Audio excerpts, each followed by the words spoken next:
Captain Jake Morrison stood on the bridge of his ship, the USS Frontier. He looked out at the old space station floating in the darkness. The station had been sending out a cry for help for over 300 years. No one had ever come to check. On it, "Captain, we're getting close to the station," said Navigator Sarah Blake. She was a young woman with short brown hair and bright green eyes. She had been with the crew for 2 years and was very good at her job. "Good. Keep us steady, Sarah." Jake was a tall man with gray hair and kind eyes. He had been flying ships for 20 years. He had seen many strange things in space, but this felt different. The space station was huge. It was bigger than 10 city blocks put together. The metal walls were old and dark. Some parts of the station were broken, but the lights were still on in some places. This meant someone or something was still alive inside. "Sir, I'm reading life signs," said Dr. Lisa Parker. She was the ship's doctor who studied alien life. Lisa was a smart woman with long red hair. She wore thick glasses and always carried a tablet computer. "The readings are very weak, but something is alive in there." Jake nodded. "What do the old records say about this place?" Lieutenant Amy Rodriguez looked at her computer screen. Amy was the ship's security chief. She was strong and brave, with black hair tied back in a tight bun.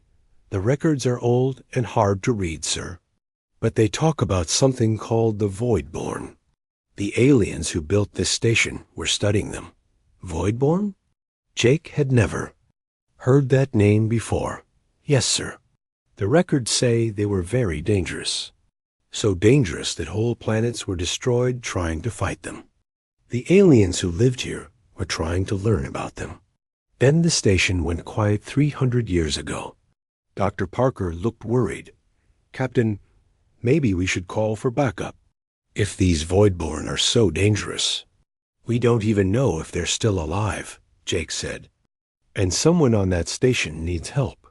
We can't just leave them there." Jake made his choice. "Amy, get your team ready. Lisa, bring your medical equipment. We're going over there."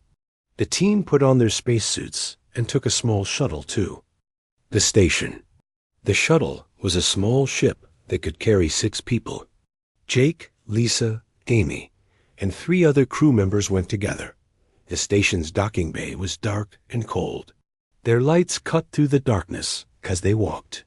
The air was thin but safe to breathe. The gravity worked, but it was weak. "This place gives me the creeps," said engineer Tony Martinez.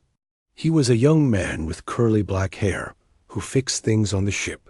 He carried a big toolbox with him. "Stay close together," Amy said.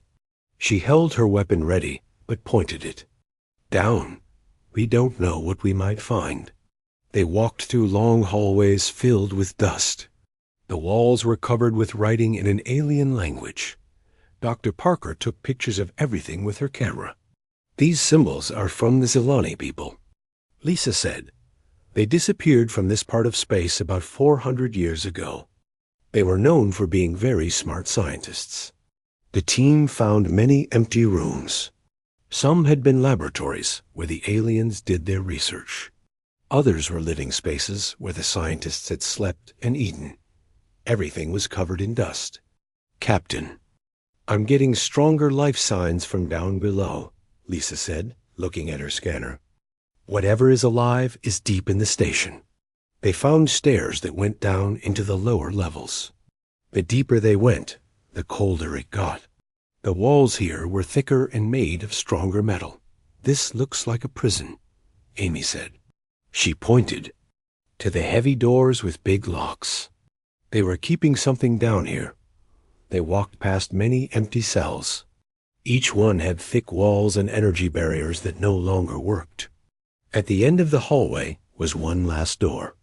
This one was different. It was huge and had warning signs all over it. "The life signs are coming from in there," Lisa said. Her voice was quiet. Jake looked at the door. It was made of the strongest metal he had ever seen. There were still some energy barriers working. but they were very weak after all these years. "Amy, can you open it?" he asked. Amy looked at her tools. "I think so, sir." "But are you sure we should? All these warnings?" "Someone in there needs help," Jake said. "We didn't come all this way." To turn back now, Amy worked on the door for 10 minutes.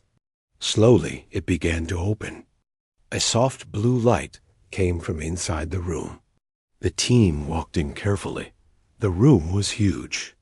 In the center was a large cage made of energy. Inside the cage was something that made them all stop and stare.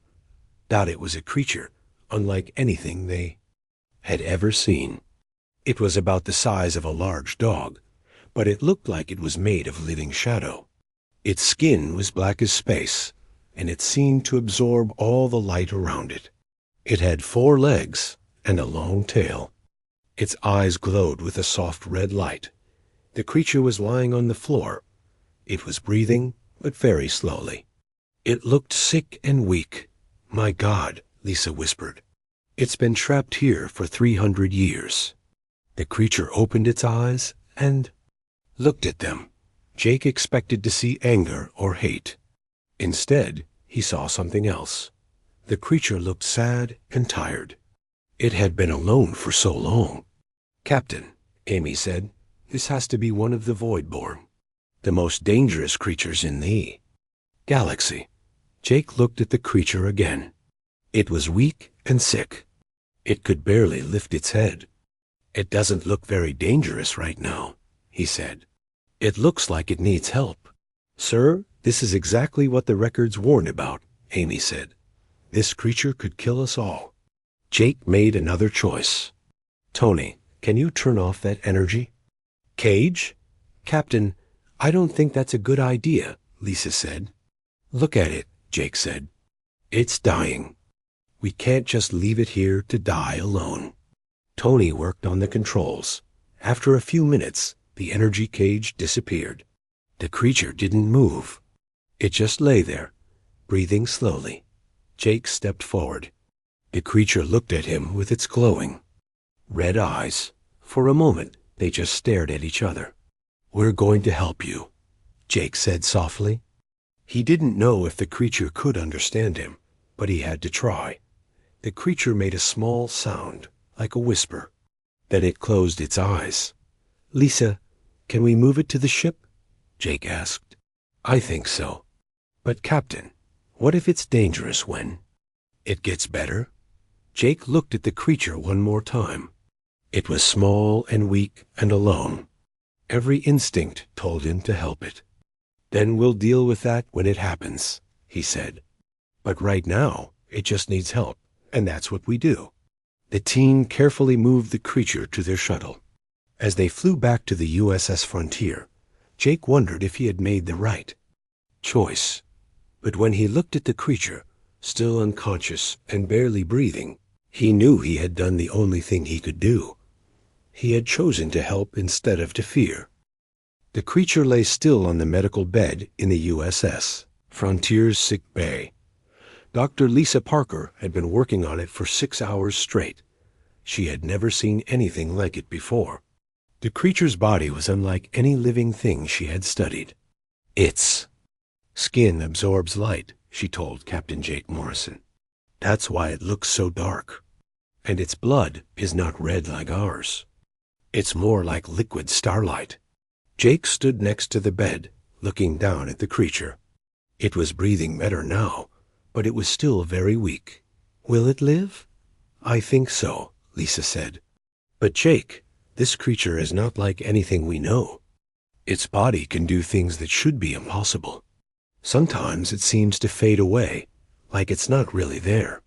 Then it becomes solid again."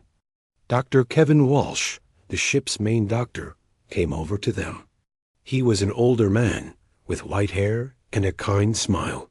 "I've given it some medicine for the pain, but I'm not sure what else we can do.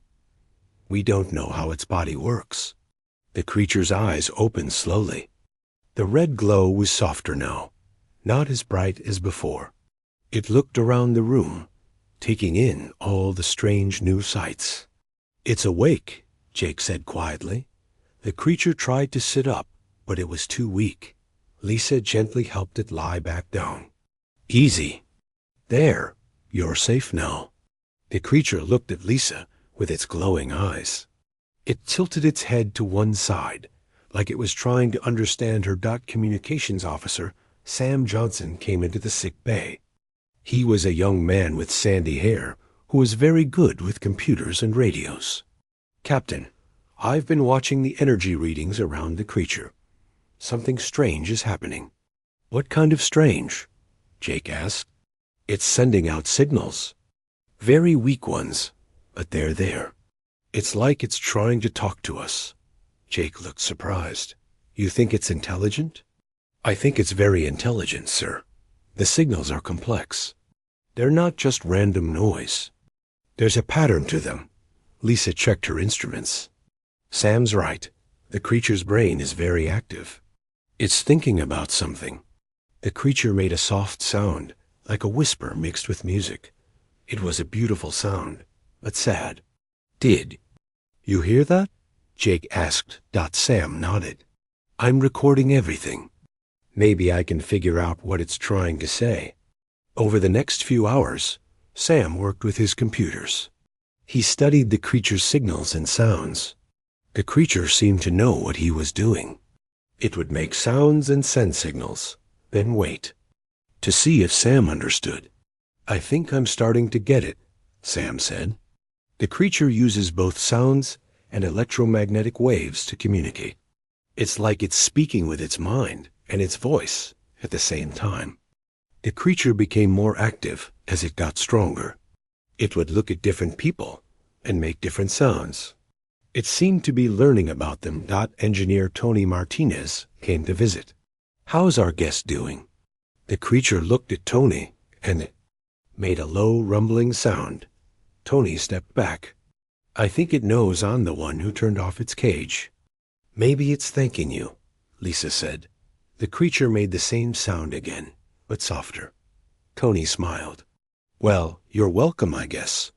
Navigator Sarah Blake spent a lot of time with the creature. She would sit next to its bed and talk to it. Creature seemed to like her voice. It would make soft sounds when she spoke. I think it's lonely, Sarah said. It's been alone for so long. On the second day, Sam made a breakthrough. Captain, I think I understand some of what it's saying. The first signal it sent, I think it means help. Jake felt a chill. It was asking for help? Yes, sir. And now it's sending different signals. I think it's saying thank you. The creature was getting stronger. It could sit up now, and it was eating the food that Lisa gave it. It was very careful and polite, like it didn't want to cause any trouble. It has good manners, Dr. Walsh said. It's not what I expected from the galaxy's most dangerous creature. The creature seemed to understand that they were talking about. It made a long, complex sound that had many different tones. I think it just told us its name, Sam said. It's hard to say in our language, but it sounds like Shadowfang. Shadowfang, Jake repeated. The creature's eyes glowed brighter when it heard its name. On the third day, Shadowfang was strong enough to stand. It was about 4 feet tall when it stood on its back legs. It was graceful and moved like flowing water. Look at this, Lisa said. She was watching Shadowfang through her instruments. It's starting to phase in and out of normal space. I think this is how it can be so dangerous. As they watched, Shadowfang's body became see-through. It looked like a ghost. Then it became solid again. It can move between dimensions, Sam said. That's incredible. Lieutenant Amy Rodriguez was not happy about this. Captain, this proves how dangerous it is. It can appear and disappear anywhere. We can't keep it contained. Jake looked at Shadowfang. The creature was sitting quietly, not trying to escape or hurt anyone. Amy, has it tried to hurt anyone? No, sir. But that doesn't mean it won't. Shadowfang seemed to understand they were talking about it being dangerous. It made a sad sound and lay down on the floor. It looked up at them with its glowing eyes. I think it knows we're afraid of it, Sarah said. Look how sad it looks. Jake made a decision. Amy, I want you to take the weapons and guards away from the sick bay. Sir, I can't do that. It's too dangerous. Look at it, Amy. Does it look dangerous to you right now? Amy looked at Shadowfang. The creature was still lying on the floor, looking sad. No, sir, but Captain ... The creature has been free for 3 days. It could have hurt us any time it wanted, but it hasn't. It's been polite and gentle. Jake walked over to Shadowfang. He knelt down next to the creature. We're not going to hurt you, he said softly. We want to be your friends. Shadowfang looked at Jake with its glowing eyes. Slowly, it stood up and walked closer. Jake didn't move. He let the creature come to him. Shadowfang reached out with one of its front paws. Very gently, it touched Jake's hand. The creature's skin felt warm and smooth. It's okay, Jake said. We're friends. Shadowfang made a soft, happy sound. It was the first time they had heard it make a happy sound. Sam was watching his instruments. Captain, the signal's just changed. I think it's saying friend. From that moment, everything changed. Shadowfang began to trust them more. It would follow Sarah around the ship. It would watch Tony work on the engines. It would listen to Dr. Walsh tell stories about his family. But the most amazing thing happened when Sam was trying to fix the ship's navigation computer. The computer was broken and couldn't find their position in space. Shadowfang watched Sam work for a while. Then it made some sounds and touched the computer dot. The computer suddenly came to life. It showed exactly where they were and where they needed to go. How did it do that? Sam asked. I think it understands space and time differently than we do, Lisa said. It can see things we can't see. Shadowfang looked proud of itself. It had helped its new friends. But their happiness didn't last long. On the 4th day, the ship's radio received a message from the Galactic Council. The message was not friendly. Human ship USS Frontier, this is Admiral Zethkri of the Galactic Council. We know you have taken a void-born creature from the abandoned station. You must destroy it immediately. This is not a request. This is an order. Jake looked at Shadowfang, who was sitting next to Sarah. The creature looked happy and peaceful. It was hard to believe that anyone could want to destroy it. Sir, what are we going to do? Amy asked. Jake looked at his crew. They had all come to care about Shadowfang. Even Amy, who had been worried about it, now brought it food and spoke to it gently. We're going to protect our friend, Jake said. Shadowfang is not a monster. It's a living being who deserves to be treated with kindness. But Jake knew that the Galactic Council would not listen to him. They had been afraid of the Voidborn for too long. They would send ships to stop the humans and destroy Shadowfang. The creature seemed to understand that danger was coming. It made a low, worried sound. Sarah put her hand on its head. It's okay, Shadowfang. We won't let them hurt you. Jake hoped. That was a promise he could keep. But he knew that the real test was still coming. 2 weeks had passed since the Galactic Council's warning. Captain Jake Morrison had decided to ignore their orders. The USS Frontier was now flying toward the outer rim of the galaxy, far from the Council's main ships. Shadowfang had become part of the crew. The creature spent most of its time with Navigator Sarah Blake. They had formed a special friendship that surprised everyone. Good morning, Shadowfang, Sarah said as she came to the bridge. The creature was sitting in a corner, watching the stars through the big window. It turned and made a happy sound when it saw her. I think it's trying to say good morning back, said Communications Officer Sam Johnson. He had been working hard to understand Shadowfang's language. Its sounds are getting more complex. It's learning our language as we learn its. Dr. Lisa Parker came onto the bridge carrying her tablet. Jake, I need to show you something amazing. Shadowfang's brain scans show that it's much more intelligent than we thought. It's not just smart. It's brilliant. Jake looked at the creature. Shadowfang was now completely healthy and strong. Its black skin still absorbed light, making it look like a living shadow. But its red eyes were bright and curious. "What do you mean?" Jake asked. "It understands mathematics better than our computers. It can see patterns in space that we can't see. And Jake, I think it's been teaching us things without us knowing it." "Teaching us what?" "Remember when it fixed our navigation?" "Computer? It didn't just fix it. It made it better.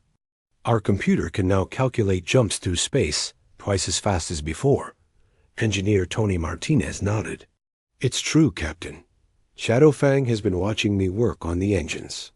Sometimes it makes suggestions. When I follow them, everything works better." Shadowfang made a soft sound and walked over to a control panel. It touched the screen gently. Numbers appeared that showed how the ship could fly faster and use less fuel. "See?" Tony said. "It's trying to help us." Sarah spent hours each day talking to Shadowfang. She had learned to understand some of its sounds and signals. The creature had learned to understand human words. "Tell me about your home," Sarah said to Shadowfang as they sat in the ship's common room. Other crew members were there too, eating lunch and talking. Shadowfang made a series of sounds that were sad and beautiful. Sam translated using his computer. "It says its home was a place between the stars, a place where space and time moved differently. It was beautiful there." "What happened to your people?" Sarah asked. Shadowfang's eyes grew dim. It made long, mournful sounds. The whole room became quiet. "It says they were hunted," Sam translated. "The other species in the galaxy were afraid of them. They thought the Voidborn were monsters who wanted to destroy everything." "But that's not true, is it?" Sarah said gently. Shadowfang touched Sarah's hand with its paw. It made a sound that everyone could understand meant no. "It says the Voidborn were explorers and teachers. They wanted to share their knowledge with other species. But everyone was too afraid to listen." Dr. Kevin Walsh, the ship's doctor, leaned forward. "How many of your people are left?" Shadowfang made a very quiet sound. Its whole body seemed to shrink with sadness. "It says it doesn't know. It thinks it might be the last one." The room was silent for a long time. Everyone looked at Shadowfang with new understanding. The creature that the galaxy feared most was actually alone and sad. "You're not alone anymore," Sarah said. "We're your family now." Shadowfang made a happy sound and nuzzled against Sarah's arm. 3 days later, the USS Frontier ran into trouble. They were flying through a dangerous part of space when their sensors detected something huge coming toward them. "Captain, there's a massive space storm ahead," reported Lieutenant Amy Rodriguez. "It's bigger than anything I've ever seen. If we get caught in it, the ship will be torn apart." Jake looked at the main screen. The storm was like a hurricane in space, with lightning that could destroy planets. It was moving fast and would reach them in less than an hour. "Can we go around it?" Jake asked. "No, sir, it's too big, and we don't have enough fuel to outrun it." The crew worked frantically to find a solution. Tony tried to make the engines more powerful. Sam tried to find a safe path through the storm. But nothing worked. "Captain, we need to evacuate to the escape pods," Amy said. "It's our only chance." Jake looked at his crew. They had all come to love this ship and each other. The thought of abandoning everything was hard to accept. Shadowfang had been watching and listening. Now it stood up and walked to the center of the bridge. It made a series of complex sounds. "What's it saying?" Jake asked. Sam worked quickly with his computer. "It's asking if we trust it." Jake looked at the creature. Its red eyes were glowing brighter than usual. "Yes, Shadowfang, we trust you." The creature made a determined sound. Then something amazing happened. Shadowfang began to change. Its body became transparent, like a ghost. But this time, it didn't become solid again. Instead, it grew larger and larger. "What's happening?" Lisa asked. Shadowfang's ghostly form spread out from the bridge. It flowed through the walls and corridors of the ship. Soon, the creature's essence surrounded the entire USS Frontier. "It's creating a shield around us," Sam said, amazed. "The space." Storm hit them with the force of 1,000 hurricanes. Lightning struck the ship again and again. But instead of destroying the USS Frontier, the lightning was absorbed by Shadowfang's protective shield. Inside the ship, the crew felt only gentle rocking. The creature was protecting them from the storm's terrible power. "This is impossible," Lisa said. "The energy required to do this should kill any living thing." But Shadowfang held the shield steady. For 2 hours, the storm raged around them. The creature absorbed every bolt of lightning and every crushing wave of force. Finally, the storm passed. Shadowfang's ghostly form slowly returned to the bridge. The creature became solid again, but it looked very tired. "Are you okay?" Sarah asked, kneeling beside Shadowfang. The creature made a weak but happy sound. It had saved them all. "Why did you do that?"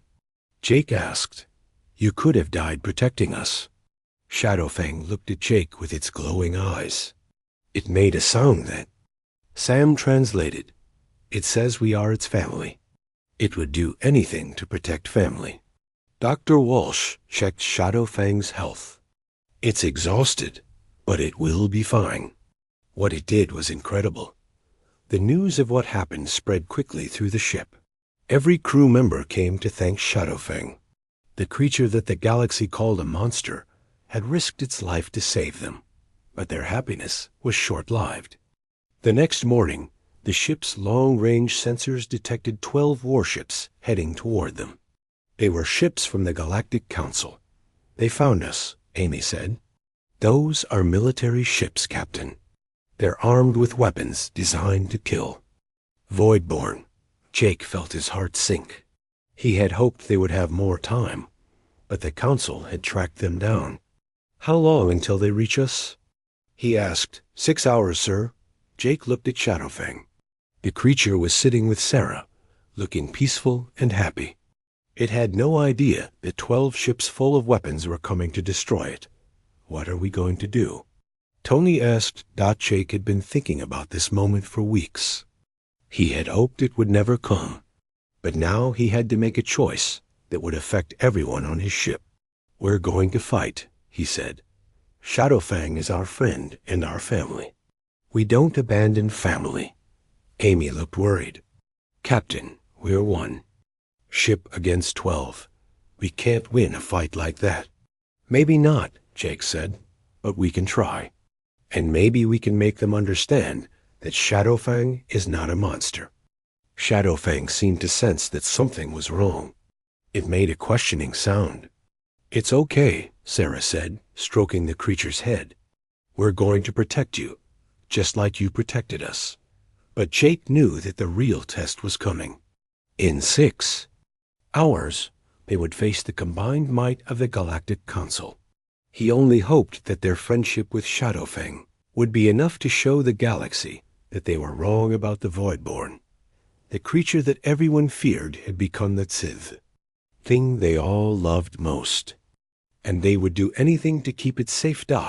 As the USS Frontier prepared for the coming battle, Shadowfang sat quietly with its human family. It had found something it had never expected to find: love and acceptance. And it was worth fighting.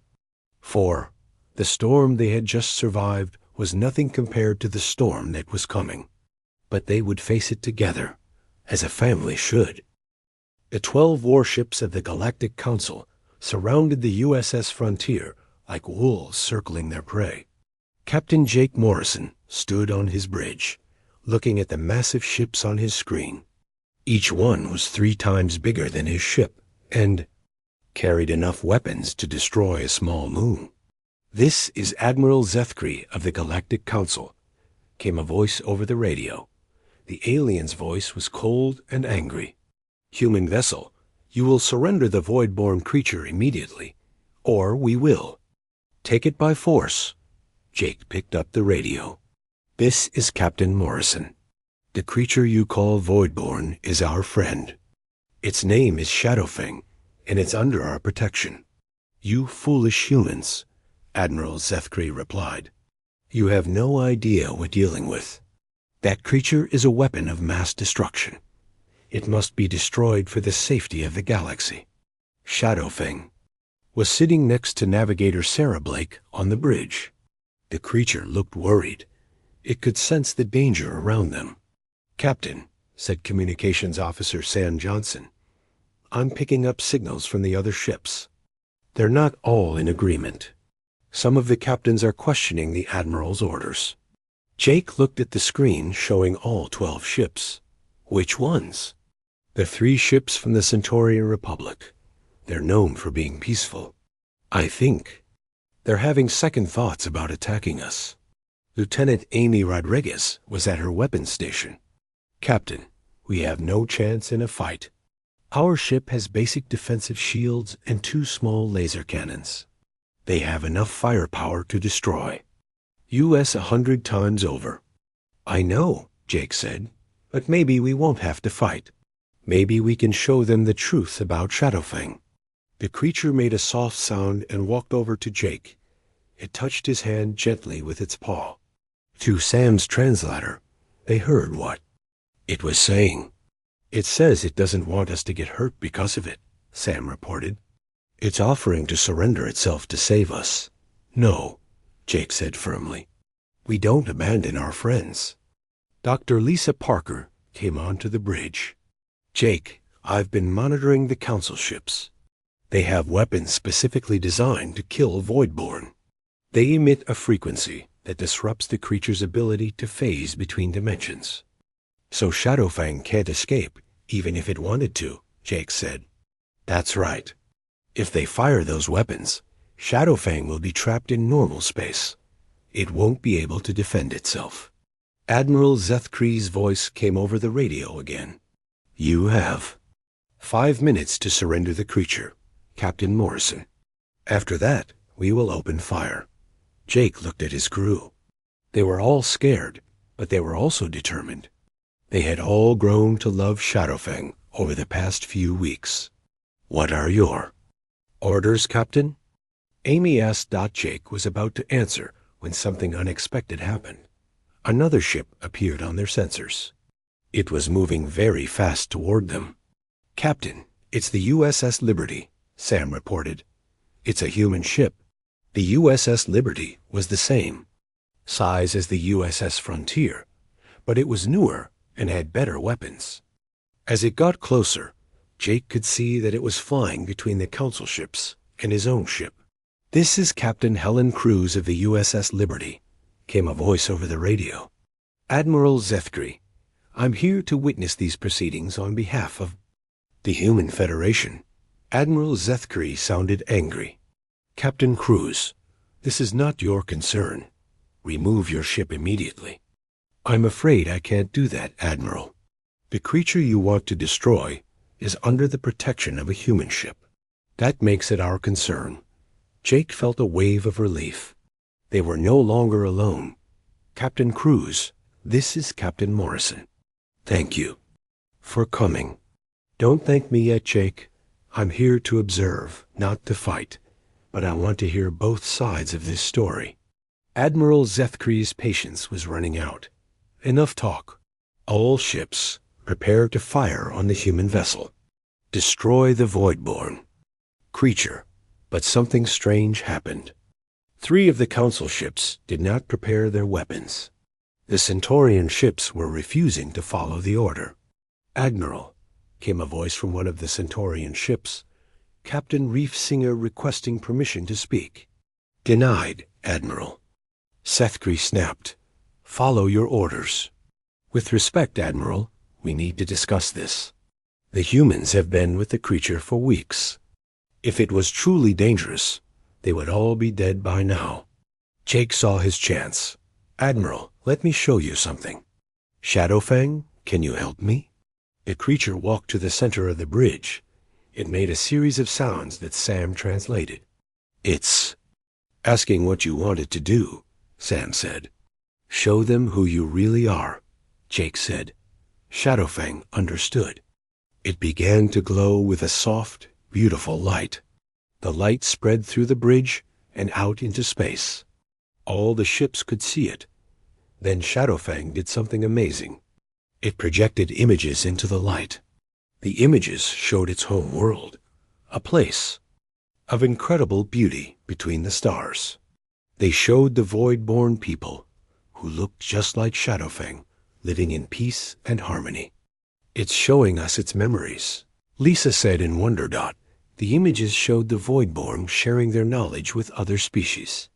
They taught them about space and time, about science and art. They were teachers and explorers, not destroyers. Then, the images changed. They showed the fear and hatred of other species. They showed ships attacking the void-born home world. They showed the last few void-born being hunted down and killed. "My God," whispered Captain Cruz over the radio. They weren't monsters. They were victims. The images showed Shadowfang as a young creature, captured and imprisoned on the space station. They showed 300 years of loneliness and sadness. Finally, the images showed the USS Frontier crew finding Shadowfang and helping it. They showed the kindness and friendship that the humans had given to the creature. When the images ended, there was silence on all the ships. "This changes nothing, Admiral," Zethkri said, but his voice was less certain than before. "The Voidborn are still dangerous. They must be destroyed." "No," said Captain Reefsinger from the Centaurian ship. "We will not fire on an innocent creature. Our ships are withdrawing from this action." The 3 Centaurian ships began to move away from the USS Frontier. "You are disobeying direct orders," Admiral Zethkri shouted. "We are following a higher law," Captain Reefsinger replied. "The law of compassion." This made Admiral Zethkri even more angry. "Fine, we don't need you. All remaining ships, fire on the human vessel." The 9 remaining ships charged there. Weapons. Jake could see the energy building up on their gun ports. "All crew, brace for impact," he ordered. But Shadowfang had other ideas. The creature made a determined sound and began to change. Just like during the space storm, it became transparent and grew larger. "It's trying to protect us again," Sarah said, but this time was different. The Council ships were firing weapons designed specifically to hurt Voidborn. As Shadowfang spread its protective shield around the USS Frontier, the weapons hit it directly. The creature cried out in pain. The special weapons were designed to hurt Voidborn, and they were working. Shadowfang's shield flickered and weakened, but it didn't give up. "It's killing itself to protect us," Dr. Walsh said, tears in his eyes. Jake couldn't stand to watch his friend suffer. "I'll stop," he ordered. "Shadowfang, stop protecting us. We won't let you die for us." But Shadowfang wouldn't listen. It kept the shield up, even as the weapons tore at its ghostly form. The creature was willing to die to save its human family. "Stop firing," Jake shouted into the radio. "You're killing an innocent creature." "That's the point," Admiral Zethkri replied coldly, but something unexpected happened. 2 more ships stopped firing. They were from the peaceful Aquarian species. "This is wrong," came a voice from one of the Aquarian ships. "We cannot be part of this murder." Now only 7 ships were still attacking. But their weapons were still hurting Shadowfang badly. The creature's form was getting weaker. It was losing the strength to maintain its shield. Soon the weapons would break through and destroy the USS Frontier. "Amy, return fire," Jake ordered. "Sir, our weapons won't even scratch their shields," Amy replied. "I don't care. We fight for our friend." The USS Frontier's small lasers fired at the huge council ships. The weapons did no damage, but they sent a message. The humans would not give. Up. Captain Cruz's ship, the USS Liberty, also began to fire. "If you're going to destroy them, you'll have to go through us too," she said. Now it was 2 human ships against 7 council ships. The odds were still hopeless, but they fought anyway. Shadowfang was getting weaker and weaker. Its protective shield was failing. Jake could see that the creature was dying. "Please," he said into the radio, "look what you're doing. This creature is protecting us instead of attacking you. Doesn't that prove it's not a monster?" Some of the council ships began to slow their fire. The captains were starting to have doubts. "Keep firing," Admiral Zethkri ordered. "Don't let them trick you." But it was too late. One by one, the ships stopped firing. Only Admiral Zethkri's ship continued to attack. "You cowards," the admiral shouted. "You're letting emotion cloud your judgment." His ship fired a massive blast directly at Shadowfang. The creature took the full force of the weapon. Its shield collapsed completely, and its ghostly form began to fade. Shadowfang fell to the floor of the bridge, back in its solid form. It was badly hurt. Its breathing was shallow, and its red eyes were dim. "Shadowfang?"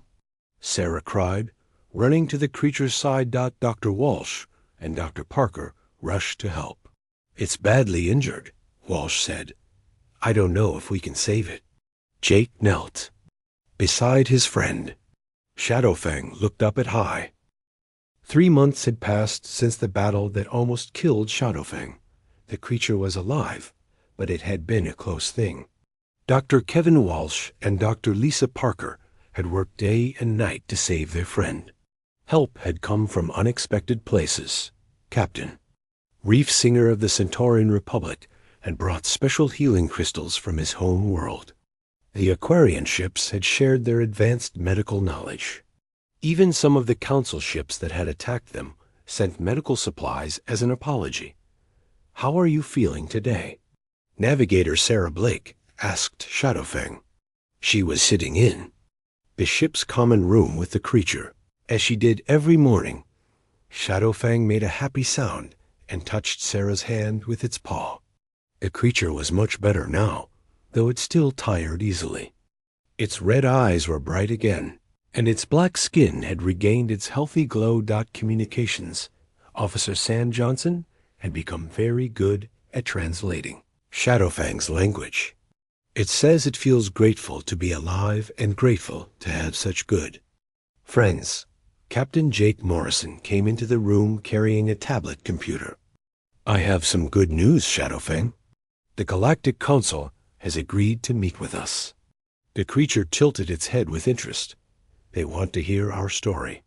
They want to learn the truth about the Voidborn." Over the past 3 months, word had spread throughout the galaxy about what had happened. The story of humans who befriended the galaxy's most feared creature had reached every corner of known space. Many species were beginning to question what they had been told about the Voidborn. The USS Frontier had been transformed into a mobile embassy. Ships from different species came to visit and meet Shadowfang. At first, many visitors were scared, but Shadowfang was always gentle and kind with them. "Look at this," said engineer Tony Martinez, showing Jake a report on his tablet. "We've had visitors from 47 different species in the last month. Most of them came expecting to see a monster. They all left calling Shadowfang a friend." Dr. Parker had been studying Shadowfang's abilities during its recovery. "Jake, you need to see this. Shadowfang has been teaching me about space-time manipulation. The things it knows could change everything we understand about physics." "What do you mean?" Jake asked. "It can perceive dimensions that we can't even imagine. It sees the universe in ways that are completely beyond our science. And it wants to share that knowledge with us." Shadowfang made a series of complex sounds. Sam translated, "It says its people always wanted to teach others. They never wanted to be feared. They wanted to help other species explore the universe. Why didn't anyone listen before? Sarah asked. Shadowfang's expression became sad. It made soft sounds that Sam translated. It says fear is louder than wisdom. When people are afraid, they can't hear the truth. Lieutenant Amy Rodriguez, who had once been the most suspicious of Shadowfang, now spent her free time learning about Voidborn culture. Captain, I've been thinking. If there are other Voidborn alive somewhere, they might be hiding. They're probably too scared to reveal themselves. You're right, Jake said. We need to find them and let them know it's safe to come out. That afternoon, Jake received a message that surprised him. It was from Admiral Zefkree, the same alien who had tried to kill Shadowfang 3 months ago. Captain Morrison, the message said, I request permission to visit your ship. I want to meet the creature I tried to destroy. Jake looked at Shadowfang. The creature had heard the message and understood who it was from. Instead of anger or fear, Shadowfang made a sound that Sam translated as yes. You want to meet him? Jake asked, surprised. Shadowfang made more sounds. It says everyone deserves a chance to learn the truth. 2 days later, Admiral Zefkree's ship docked with the USS Frontier. The Admiral was a tall, thin alien with blue skin and large black eyes. He looked nervous as he came aboard. Jake met him at the airlock. Admiral, welcome aboard. Thank you, Captain. I'm not sure why I'm here. One spent my whole life believing. The Voidborn were evil. Now I don't know what to believe. They walked to the common room where Shadowfang was waiting. When the Admiral saw the creature, he stopped walking. His large eyes grew even larger. Shadowfang stood up slowly and walked toward the Admiral. The alien took a step back, his old fears returning. It's okay, Sarah said gently. Shadowfang won't hurt you. The creature stopped a few feet away from the Admiral. It made a soft, welcoming sound. What is it saying? The Admiral asked. It's saying hello, Sam translated. It's glad to meet you. Admiral Zefkree stared at Shadowfang for a long moment. This is the creature I tried to kill. Why isn't it angry with me? Shadowfang made more sounds. It says anger serves no purpose. It says you were doing what you thought was right to protect your people. Tears began to form in the Admiral's large eyes. My people have been afraid of the Voidborn for 1,000 years. We were told they destroyed entire civilizations. That's not true, Jake said. Would you like to see what really happened? Shadowfang began to glow with its soft light.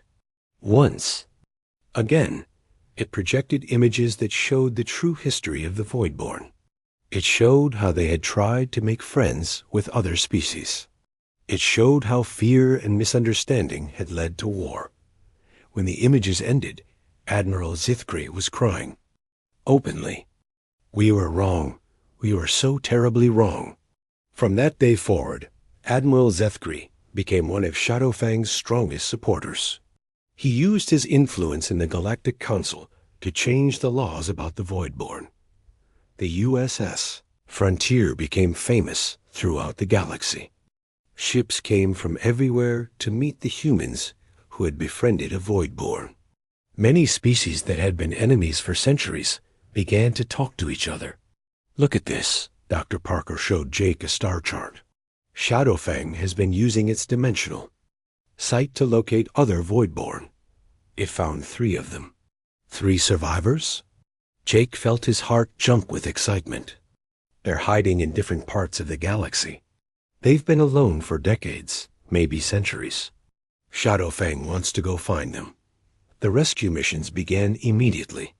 Using Shadowfang's unique abilities, the USS Frontier could travel to places no other ship could reach. They found the 3 surviving Voidborn in the darkest corners of space. The first was an old creature named Star Whisper, who had been hiding in an asteroid field for 200 years. The second was a young Voidborn called Moonhawk, who had been living alone on a dead planet. The third was Voidweaver, who had been trapped in a pocket dimension. Each rescue was emotional. The surviving Voidborn had thought they were the last of their kind. When they saw Shadowfang and learned about the humans who had helped it, they cried tears of joy. "We're not alone anymore," Star Whisper said through Sam's translator. "We have family again."